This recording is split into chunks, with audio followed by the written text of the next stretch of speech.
Jorge Morales, es catedrático universitario, experto constitucionalista, profesor de Derecho Civil en la Universidad de la SUAY. Fue también profesor de larga data en la Universidad de Cuenca. Doctor Morales, bienvenido. El tema de Quimsacocha, la lectura de la consulta popular que se dio en Girón, en donde el no ganó con un abrumador 86, casi el 87%, aún es digerido por los diferentes estamentos que conforman nuestra sociedad.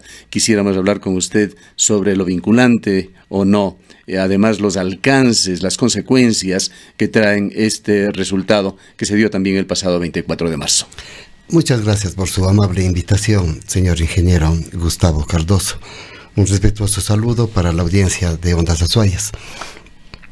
Acabo de escucharle a usted que la Cámara de Comercio de Cuenca me va a permitir hacer un breve comentario sobre este tema, por favor, porque es fundamental.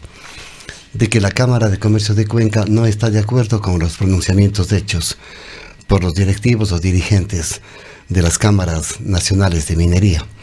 Yo escuché también... Bueno, se han referido sobre todo a las declaraciones del presidente ejecutivo de la Cámara de Industrias de Cuenca, que se lo dio hace un par de días también en esta emisora. Un par de días.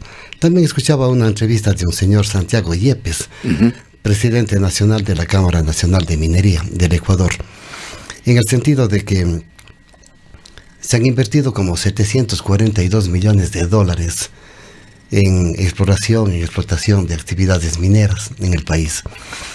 Es suficiente decir, creo que una sola gota de agua vale mucho más que 742 millones de dólares, lo primero.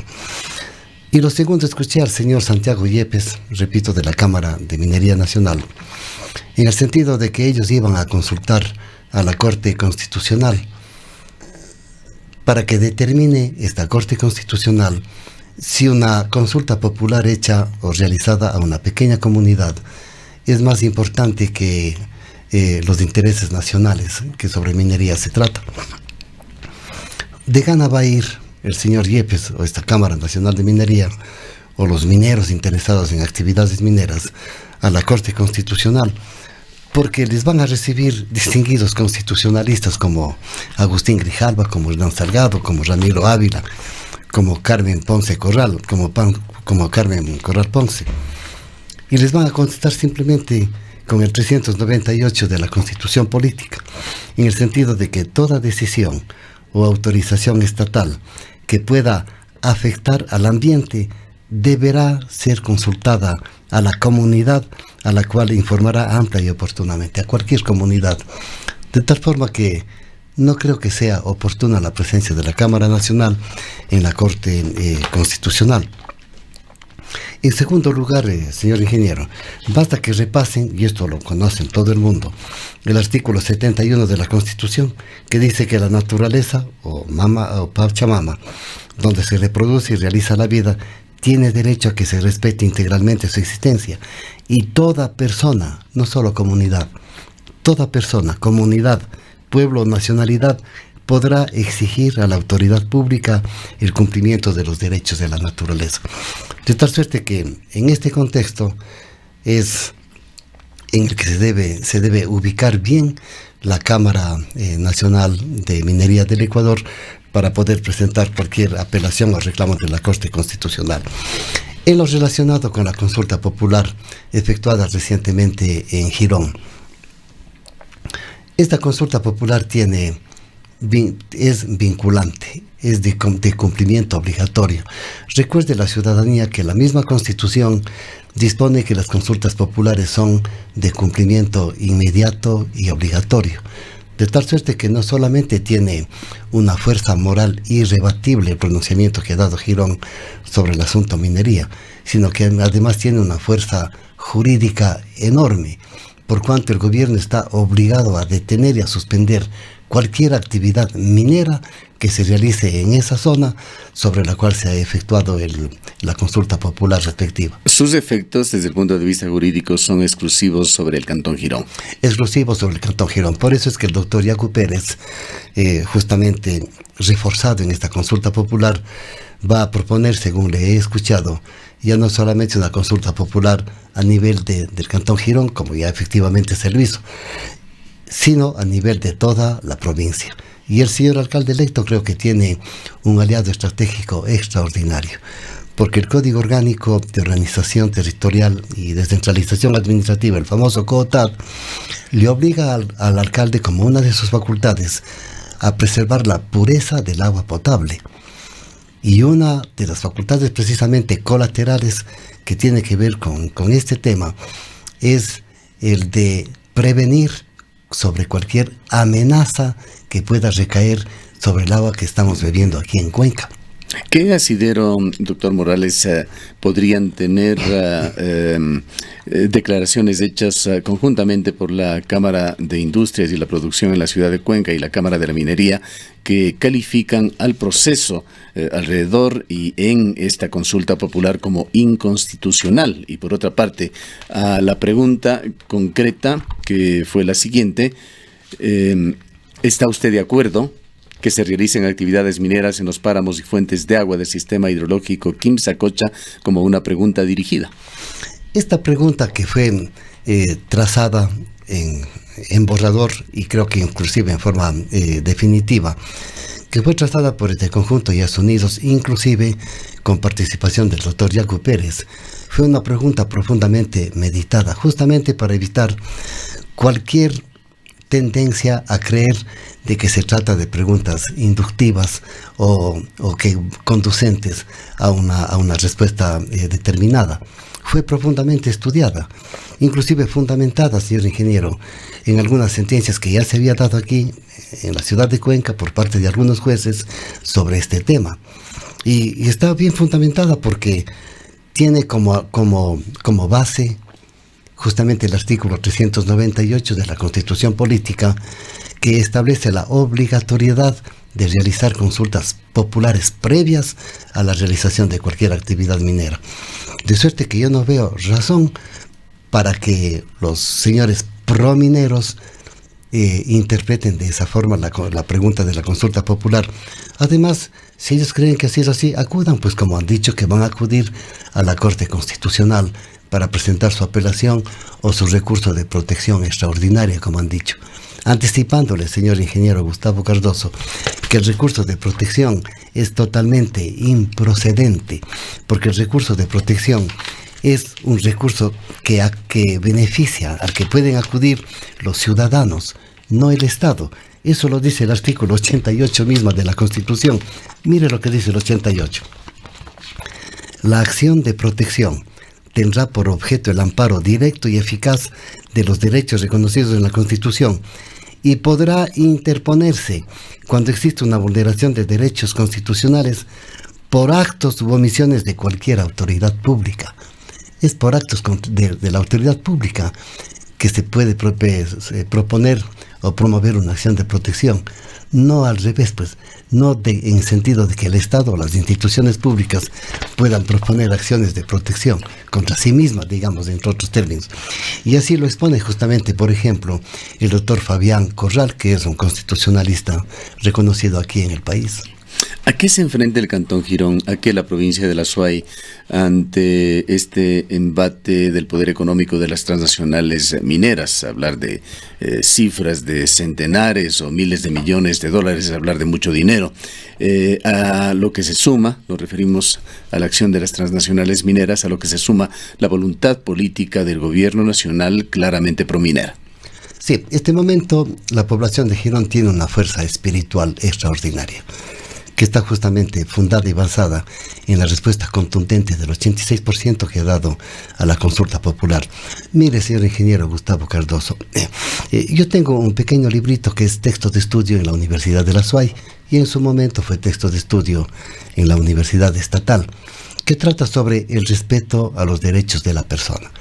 Naturalmente el derecho civil no contempla este tema porque es un derecho exclusivamente económico, patrimonial, pero se ha incluido ahora en este texto el estudio obligatorio para los estudiantes de un capítulo muy particular, referente a la personalidad de la naturaleza o a los derechos de la naturaleza. Y allí en ese texto se refleja, es justamente lo que pretendo contestar sobre la consulta dada en Girón, se refleja el pensamiento del doctor Agustín Grijalva, que ahora es uno de los miembros de la Corte Constitucional. ¿Qué dice Agustín Grijalva sobre los derechos de la naturaleza? Dice que los derechos de la naturaleza no puede ser reducida a fuentes de recursos naturales para ser extraídos, para ser transformadas en un proceso productivo. No se trata, dice Agustín Grijalva, ministro juez de la Corte Constitucional, no se trata solamente de preservar a la Santa Madre Tierra, no se trata solamente de preservar los recursos naturales, sino sobre todo de respetar los ciclos vitales de la Santa Madre Tierra, su estructura, sus funciones, que son valores valiosos por sí mismos, que son realidades valiosas en sí mismas, dice Grijalva, más útil que cualquier beneficio que se puedan obtener de los recursos naturales para beneficio de los seres humanos. De tal suerte que ese es el fondo de la contestación que ha dado Girón ante la minería. Todos estos últimos hechos que se han dado, y particularmente la consulta de Girón, así como decisiones judiciales que también se dieron en otro conflicto aquí con respecto al proyecto Río Blanco, ¿qué lecturas dejan con respecto a ese recurso, más que recurso, a ese lineamiento que da la Constitución de la República, que ordena al propio gobierno que antes de emprender un proyecto o proyectos de esta naturaleza se realice una consulta previa e informada a la población? Yo tendría que decir al gobierno que está detrás de todos estos ministros y todos los defensores de la minería, que solamente abra los ojos y abra los oídos para escuchar lo que dice la Constitución en los términos de cómo usted me está indicando, ingeniero Gustavo Cardoso. La Constitución es clara, señores: antes de emprender cualquier actividad de carácter minero, consulten a la comunidad. No se trata de que son pequeñas comunidades, como dice el subsecretario de Minería, de que son solamente 15,000 personas contra 17 millones de dólares. Se trata de los derechos de la naturaleza. 17 millones de personas. De 15,000 personas versus 17 millones de dólares. No se trata, como dice Agustín Grijalva, de la Corte Constitucional, solamente de preservar recursos naturales. Se trata de respetar los ciclos vitales de la Santa Madre Tierra, que es un concepto que está subyacente y mucho más profundo que una simple defensa de recursos naturales. Además que esto obedece evidentemente a corrientes mundiales. Muchos países tardíamente están reaccionando con respecto a temas que tienen que ver con la protección de la naturaleza, cuando existe ya escasez de agua, gigantescos incendios forestales que se dan en distintos sitios del planeta.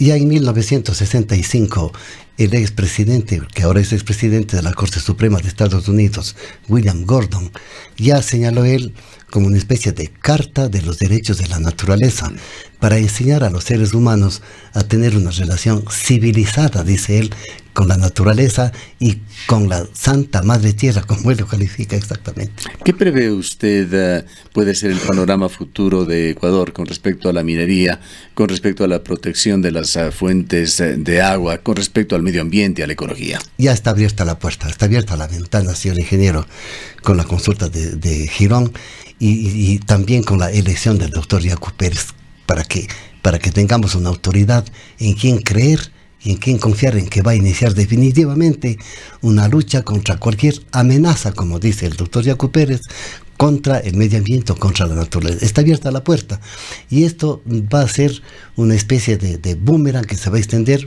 estoy seguro de ello, a las otras zonas mineras. Por supuesto que sí. Quisiera tratar también con usted otros dos temas de actualidad coyunturales. El primero, la desaparición del Consejo de Participación Ciudadana y Control Social, que como una defensa a la institucionalidad de Ecuador ha presentado el día de ayer Julio César Trujillo, quien paradójicamente acaba de presidir este organismo transitorio. Mire, ingeniero Gustavo Cardoso, yo siempre he mantenido en la cátedra universitaria, sobre todo, la necesidad, la imperiosa necesidad de suprimir este organismo de control social, llamado así entre paréntesis. ¿Por qué? Por un motivo muy simple, porque es un organismo anacrónico y un organismo decadente. ¿Por qué? Es un organismo pasado de moda, en otros términos. ¿Por qué, señor ingeniero? haciendo un poquito de historia, ya hace 3000 años en Grecia, dentro de la democracia griega, ya se estableció precisamente este quinto poder o cuarto poder del Estado, llamado de control social, de participación ciudadana y control social por razones históricas. Allá se llamaba el famoso aerópago. Era una comisión, un grupo de los ciudadanos más respetables de Atenas, de Grecia, llamados a cuidar de la moralidad y de la ética de la República.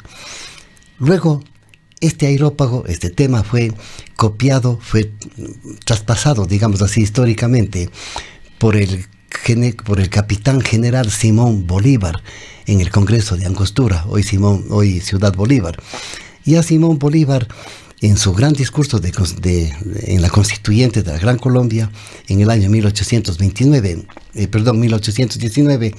ya propuso la creación del aerópago griego, conformado por los ciudadanos más connotados de la Gran Colombia, para controlar y custodiar la moral y la ética republicana, pero por razones de orden de distancia geográfica, señor ingeniero, nada más.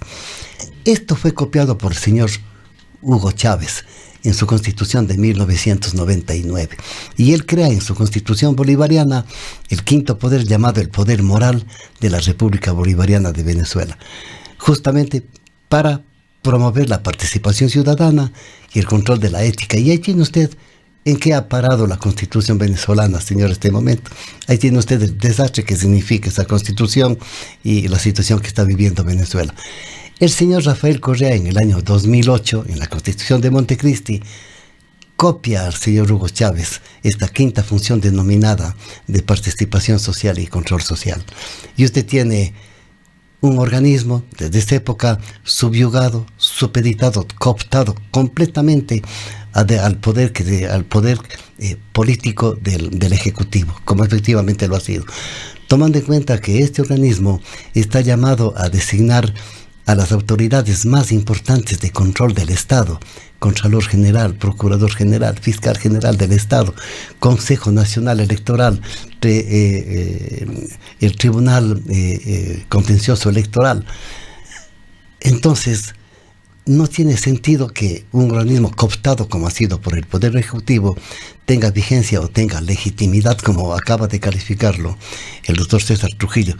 Tiene que suprimirse, tenía ya que haberse hecho hace algún tiempo, señor ingeniero. Apenas posicionado al presidente de la República actual, Lenín Moreno, debía haber llamado a constituyente, no solamente para proponer reformas a la Constitución, sino para proponer una nueva organización del Estado, como manda el artículo 444 de la Constitución Política de la República. ¿Y considera usted que el camino correcto es este llamado a consulta popular que pretende hacerlo Julio César Trujillo? Con el 443 de la Constitución, lo he escuchado, pero sería conveniente tener un poquito más de valentía y llamar a constituyente para proponer una nueva organización del Estado. ¿Por qué?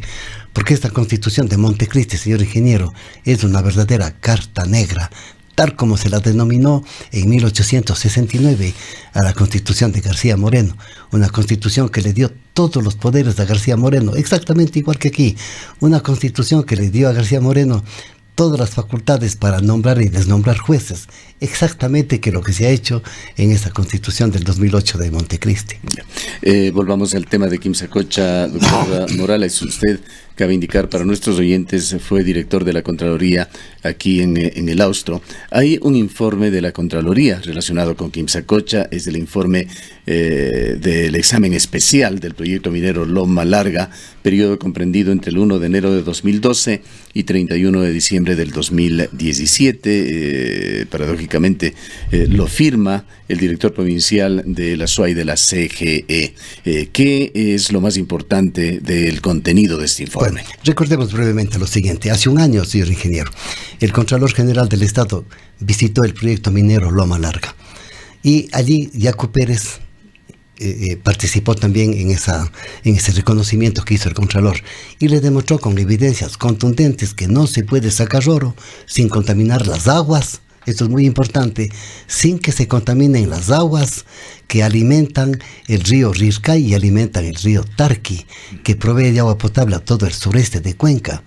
Y el Contralor, a raíz de eso, le prometió hacer una auditoría ambiental con 4 aspectos: aspecto legal, aspecto técnico, impacto ambiental e impacto social. Y esa es la auditoría que justamente ha hecho la Contraloría, por fin, señor ingeniero Gustavo Cardoso, a través de la Dirección Regional de la Contraloría de Cuenca, porque aquí a la Contraloría de Cuenca no le dejan hacer las auditorías más importantes. Y usted tiene resultados muy interesantes de esa auditoría, justamente. ¿Qué es lo fundamental? ¿Qué es lo fundamental? El 27 de marzo pasado, la Dirección de Responsabilidades de Quito le envía un oficio a la señora ministra Marcela Guiñaga, indicándole que está proponiendo la destitución por lo siguiente. Me permito leer porque son solamente 2 líneas en la parte pertinente de este examen. Se propone la destitución porque no tomó las medidas correctivas, dice la Contraloría, referentes a la intersección del corredor biológico del Área Nacional de Recreación Quimsacocha con las concesiones mineras Centro Casco y Río Falso al proyecto minero Loma Larga, lo que significó, termina diciendo la Contraloría, que las actividades de exploración minera se mantengan vigentes sobre el corredor biológico de Quimsacocha cuando éste ya estaba considerado como área protegida. ¿Qué quiere decir esto? Que por negligencia, que por falta del debido cuidado en el cumplimiento de sus funciones y atribuciones, la exministra del Medio Ambiente, cuando fue ministra, autorizó la realización de actividades de exploración minera en áreas protegidas, así de simple, lo cual es un verdadero atentado contra la naturaleza. Y a raíz de eso, el Contralor General del Estado propone la destitución de la exministra de sus facultades y atribuciones cuando desempeñaba el Ministerio del Ambiente. Debía habérsele, por lo menos, determinado una responsabilidad penal por delito ambiental, señor ingeniero, pero le han determinado lo menos. Ahora bien, ¿cómo se tramita esta destitución? Yo le escuché a la señora ministra en una entrevista, a la señora exministra Marcela Guiñaga, decir que ni aplaudan los opositores, porque este es un proceso bien largo. Ella tiene 30 días para contestar a la Contraloría, luego dice que tiene 60 días la Contraloría, luego que ella puede proponer un recurso de revisión y luego vendrá el Tribunal de lo Contencioso Administrativo a definir lo que sea pertinente en unos 3 o 4 años de juicio. Y eso no es así, señor ingeniero. El trámite de cuando se trata una orden de destitución propuesta por la Contraloría, más bien es un trámite breve, un trámite muy sumario. ¿Qué quiero decir con esto? El 27 de marzo le comunican con esta resolución a la ministra. Ella tiene 30 días, pongamos hasta el 30 de abril, para contestar y justificar. La Contraloría tiene 60 días para revisar los documentos dados por la exministra y confirmar o desvanecer la responsabilidad administrativa, esta predeterminación. 60 días, estamos a 30 de mayo, a 30 de junio. Digamos que hasta el 15 de julio usted tiene la resolución posiblemente confirmatoria de destitución de la Contraloría. ¿Cuál es el trámite? Que es inapelable.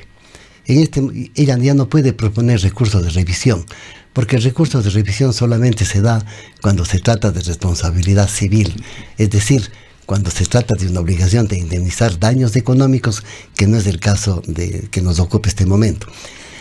Esta resolución del Contralor, por eso es que goza de ejecutoriedad, es decir, tiene que ser ejecutada inmediatamente. ¿Por quién?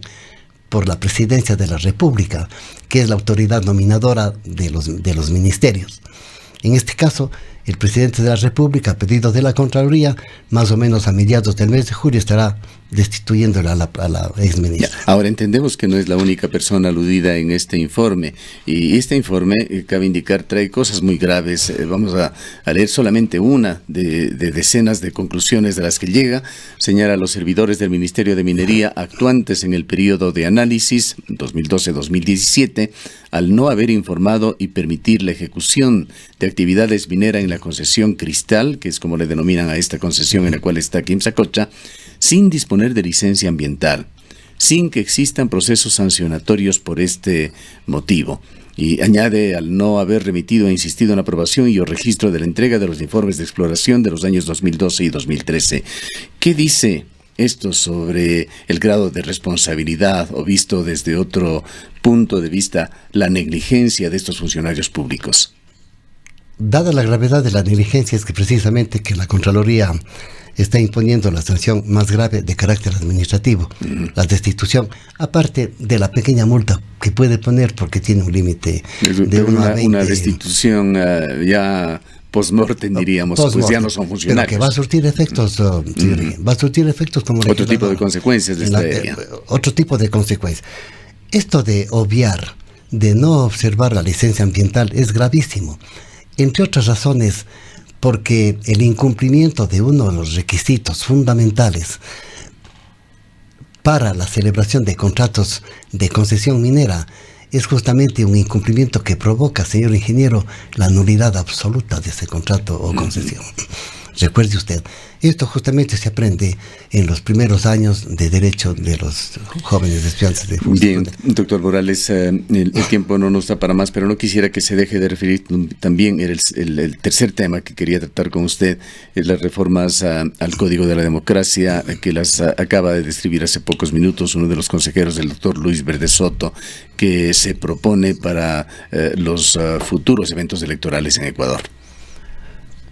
Me parece bien, entre otras cosas porque se amplía la participación de aquellos ciudadanos que quieren y pueden servir a sus ciudades desde funciones de elección popular. Les escucho decir que cualquier ciudadano puede presentarse para las candidaturas respectivas, siempre y cuando esté unos 2 años por lo menos realizando alguna actividad de carácter social, de carácter político. Me parece extraordinario. Lo segundo, para evitar la irresponsabilidad de aquellas personas, permítame la expresión, que por figuretear se presentan como candidatos, justamente se les va a obligar a devolver aquellos recursos, las platas que el Estado les entregue, los fondos de campaña que hayan recibido del Estado. Que han recibido del Estado. Me parece extraordinario. Inclusive la forma de cómo se va a calcular, creo que la representatividad, algo así, de lo cual yo no entiendo mucho. Sí, sin embargo, con otros métodos que ya no sería el método de Hunt. Otros métodos, exacto. De forma que yo soy partidario, habrá que estudiar el proyecto que quieran presentar a la Asamblea para analizarlo. Bien, gracias al doctor Jorge Morales, profesor de la Universidad de La Suay.